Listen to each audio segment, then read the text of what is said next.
Olá pessoal, essa é a nossa aula sobre aplicações das leis da dinâmica. Nessa videoaula nós vamos falar sobre o pêndulo cônico. Essa é a nossa última videoaula desta aula, né? E nós vamos estudar um pouquinho essa noção aí que vocês já vão entender. Um pêndulo cônico, para montar um pêndulo cônico é muito simples. Na verdade você precisa dos mesmos materiais necessários para montar um pêndulo simples. Você precisa de um barbante e um pezinho amarrado na ponta desse barbante, né? E uma extremidade, lógico, para deixar o barbante fixo. Então você pode prender ele no teto da sua casa, no chuveiro, né? Algum lugar que seja alto para poder manusear e tal. Então é um barbante e um pezinho, né? E aí se eu simplesmente levantar isso aqui para a esquerda e soltar, ele vai ficar fazendo aquele movimento de vai e vem, que é o movimento de pêndulo que a gente conhece. No entanto, é possível ele fazer um outro tipo de movimento, que é um movimento circular. Basta jogar essa bolinha, né, de um jeito mais específico, e aí a gente observa que ele pode fazer esse movimento aqui, ó. É um movimento que forma um cone, por isso o nome pêndulo cônico. Tá? E esse movimento aqui em forma de cone, ele tem algumas características interessantes, né? Primeiro, se a gente observar, ele descreve aí uma trajetória circular. E essa trajetória circular, ela tem velocidade aí aproximadamente constante, né? Que eu vou chamar de ômega. Então vamos dizer que a velocidade com que essa bolinha aqui vai rodar, né, é uma velocidade que a gente chama de ômega. E quando esse pêndulo cônico ele começa a funcionar, então ele acaba formando aqui um certo ângulo, né, um ângulo entre a vertical e a inclinação aqui do barbante. Esse ângulo ele pode ser grande ou ele pode ser pequeno, dependendo da velocidade de rotação. Se a velocidade de rotação for muito baixa, se você pegar a bolinha e jogar ela com uma velocidade bem fraquinha, ela vai ficar fazendo um círculozinho bem pequenininho ali, e o ângulo que vai fazer com a vertical aqui é um ângulo muito pequeno também. Agora, se você pegar essa bolinha e jogar ela com muita força, ela vai ficar rodando com velocidade muito grande, vai acabar descrevendo um movimento circular com um raio grande, né? E consequentemente também um ângulo de abertura aqui vai ser maior. Então o nosso objetivo aqui é calcular, ou melhor, é saber, né, como que o ângulo depende da velocidade de rotação. Quer dizer, se a gente sabe que a velocidade influencia nesse ângulo, então vamos tentar quantizar isso, né, de uma maneira mais direta, né? Outra coisa também é, esse barbante aqui que a gente utiliza para fazer esse experimento, ele tem que ser capaz de suportar a tensão que vai aparecer aqui, vai aparecer uma tração nessa corda. Se essa tração for muito grande, pode ser que esse barbante venha arrebentar, né? Então, saber a tração que ele vai aguentar aqui também é importante. E aí não é difícil de imaginar também, né, que quanto maior for essa velocidade, mais força vai precisar existir aqui e maior vai ser a tração no fio. Então, isso eu quero saber também. Como é que a gente faz para calcular a força que vai aparecer nesse barbante em função da velocidade de rotação dessa bolinha? Tá? E aí, para fazer isso, a gente faz aquilo que a gente já conhece. Nós precisamos olhar todas as forças que estão agindo nesse problema e analisar elas, né? Então, vamos lá. A primeira coisa que eu quero chamar a atenção é esse triângulo aqui, ó, em destaque na figura. Tá? Então, perceba que é um triângulo retângulo. Um dos catetos aqui desse triângulo é o vale R, né, que é o raio da trajetória circular. Que eu não sei quanto é esse R, né, mas, enfim, ele é o raio da trajetória. O ângulo que vai formar aqui é um ângulo θ, e esse lado aqui é o comprimento do fio. Então esse fio pode ser de 1 metro, pode ser de 20 centímetros, né? Você vai determinar o tamanho do barbante em qual essa experiência vai ser realizada. E aí, fazendo um pouquinho de geometria aqui, a gente consegue perceber, né, que o raio da trajetória circular pode ser dado por essa expressão. Ó. É o tamanho do barbante vezes o seno do ângulo que vai formar aqui com a vertical. Tá? Então essa expressão aqui é importante, eu vou deixar ela guardadinha aqui no cantinho, e no momento que a gente precisar usar, eu pego ela aqui. Tá? Agora vamos olhar para as forças. As forças que estão agindo aqui são duas. A força peso, puxando a bolinha para baixo, verticalmente, e a força de tração na corda, representada por esse vetorzão verde aqui. Tá?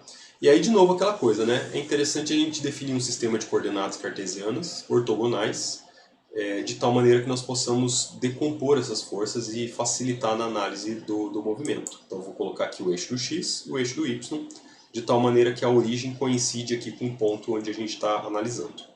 Tá? Então, a força-peso eu não preciso fazer nada, porque ela já está na direção vertical. E a força de tração, ela não está na direção vertical nem na horizontal, então eu preciso decompor essa força aqui. né? Lembrando que se esse ângulo aqui é θ, então esse ângulo aqui também vai ser θ. Né? E fazendo a decomposição, nós vamos ter dois vetores, um que eu vou chamar de tx e o outro que eu vou chamar de ty. Tx e ty são dados pelas respectivas componentes, né? Conforme a gente tem aqui, ó. Então perceba que o ty vai ser t cosseno θ, o cateto adjacente a esse ângulo, né? Então é t cosseno θ, e aqui t seno θ. Ó, percebam de novo que aqui está invertido, né? A gente chamava o x, a gente costumava usar o cosseno, mas aqui eu estou usando o ângulo que se forma com a vertical e não com a horizontal, por isso ficou invertido. Tá? Então é bom sempre a gente tomar cuidado e olhar, quando for resolver um problema, que ângulo que a gente está usando, o ângulo com a vertical ou com a horizontal, né? Porque isso interfere aqui nessa relação. Legal. E aí a gente parte para a análise, né? Nesse movimento aqui, a bolinha ela não faz movimento na direção y. A altura com que esse movimento circular acontece em relação ao chão, em relação a qualquer coisa, é sempre a mesma, né? Significa que não tem movimento na direção y. Então a gente pode dizer que na direção y, essas duas forças aqui elas vão se cancelar. E na direção x tem uma única força que está agindo aqui, que é a força Tx. E lembra, ó, isso aqui é um movimento circular. O movimento circular só acontece se tiver força centrípeta. A única força que pode desempenhar o papel de força centrípeta aqui é a força Tx. Então a soma de todas as forças na horizontal, que nesse caso aqui é só o Tx, vai ser a força centrípeta do movimento circular, né? Ou seja, a força centrípeta, que é m ômega ao quadrado vezes r, vai ter que ser o Tx, que por sua vez é t seno θ. Então deixa essa equação guardadinha aqui. E na direção y, como eu tinha adiantado já, né, não tem movimento. Portanto, a ty e mg são iguais em módulo, né? mg é igual a ty, que é t cosseno θ. Então, a equação 1 tem duas incógnitas, t e o ângulo. A equação 2 também, t e o ângulo, né? Então tem duas equações e duas incógnitas. Eu vou colocar essas duas equações aqui, ó, uma em cima da outra. E se eu dividir uma pela outra, e dividir aqui significa o seguinte, ó, dividir o lado esquerdo pelo lado esquerdo, o lado direito pelo lado direito. Então se eu fizer essa divisão aqui, com um pouquinho de manipulação algébrica, eu deixo de exercício para vocês, eu chego nesse resultado, ó, que a velocidade angular, isolando a velocidade angular aqui, né? Ela vai ser a raiz quadrada de g vezes a tangente de θ dividido por r. Mas lembra que o r é dado por essa fórmula aqui, ó. Tinha até deixado essa continha aqui desde o começo, né, que vem desse triângulo. Então, daqui eu tiro o seguinte, no lugar de r eu coloco L vezes o seno de θ. Tangente dividido pelo seno vai dar 1 sobre cosseno. Então, simplificando, né, essa fórmula, a gente chega nesse resultado aqui, ó. A velocidade angular nesse problema está relacionado com um ângulo de acordo com essa fórmula aqui, com essa expressão. Então dá para perceber aqui que existe mesmo uma relação, né? O ângulo e a velocidade angular estão relacionados, né? Se o ângulo mudar ou se a velocidade angular mudar, vai mudar um ou outro, tá joia? Outra coisa, dá para calcular também a tensão, né, a tração aqui que a gente está querendo. Ó, posso usar qualquer uma dessas duas expressões aqui, vou usar de baixo, né, mais fácil talvez, e eu consigo escrever a tração em função da velocidade angular também. E aí eu deixo como exercício também para vocês. É só uma questão de manipular um pouquinho essas formulinhas aqui, né, e obter essas duas expressões. Então perceba o seguinte, ó, que a tração no fio ela depende da velocidade angular ao quadrado. Então, quanto maior for a velocidade, maior vai ser a força, né? Isso que a gente esperava mesmo que acontecesse. Só que a velocidade é ao quadrado. Então, quer dizer que se a velocidade dobrar de valor, a força necessária no fio vai ter que ser 4 vezes maior, né? Então, é por isso que se você pegar uma pedra e amarrar numa linha, né, e começar a rodar essa pedra muito rápido, a chance dessa linha arrebentar é grande, porque a força necessária para manter esse movimento circular vai com a velocidade ao quadrado. Então, às vezes, a velocidade aumentou um pouquinho só, mas a força vai aumentar bem mais, né? Porque essa dependência aqui é quadrática. Muito bem, então nós temos então esse resultado, né, bastante importante, ó, que a velocidade angular está relacionada com o ângulo que vai formar com a horizontal. Só uma coisa aqui para a gente entender, né? Será que teria como eu aumentar essa velocidade muito, né? Então, à medida que essa velocidade aqui vai aumentando, esse ângulo também aumenta. Então a velocidade vai aumentando, a bolinha vai se afastando cada vez mais da vertical, vai aumentando cada vez mais. Será que vai chegar uma hora que esse ângulo aqui vai ser 90 graus? Quer dizer, se essa velocidade aqui for grande o suficiente, será que a bolinha vai ficar rodando aqui em cima, né, formando um ângulo de 90 graus com a vertical? A gente pode ver isso calculando um limite, bem simples, né? Se esse ângulo aqui tende para 90 graus, cosseno de 90 graus é quanto? É zero. Né? E aqui eu tenho então um número dividido por zero. Significa que esse valor aqui ele tende ao infinito. Então eu só conseguiria atingir um ângulo de 90 graus aqui se eu conseguisse fazer essa bolinha aqui rodar numa velocidade infinita. Né?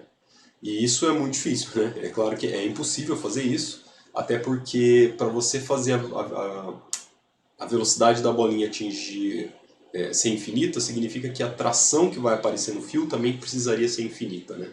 Então precisaria ter um fio que aguenta uma força infinita para isso acontecer, além além do trabalho de aumentar a velocidade absurdamente assim.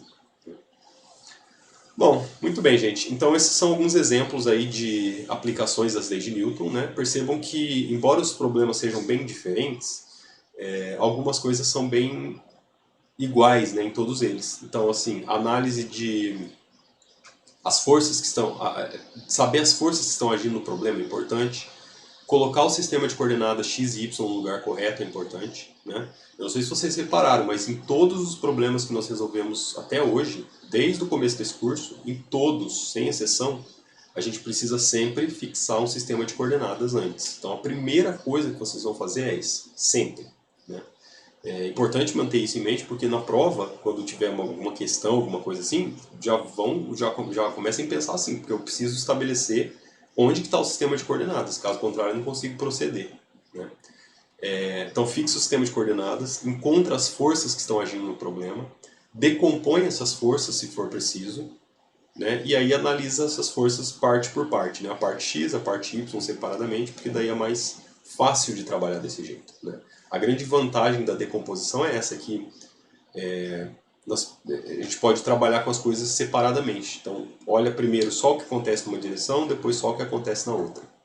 Você pensa, poxa, mas aí é dois trabalhos, né? Eu tenho que olhar uma coisa e depois a outra, como se estivesse resolvendo dois problemas, né? Mas ainda assim é melhor resolver dois problemas separados do que um problema muito difícil sozinho, né? Que a gente não vai conseguir sair do lugar. Tá bom?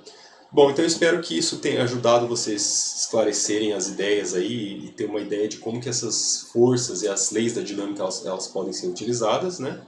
Existem alguns outros exemplos e tudo mais. E na dúvida, gente, qualquer dúvida que vocês tiverem sobre esse assunto ou sobre qualquer outro, entrem em contato comigo ou com a tutora, né? E aí a gente vai conversando. Mas por enquanto eu vou ficar por aqui então nesse assunto de aplicações. Tá joia? Então vejo vocês na próxima aula. Até lá!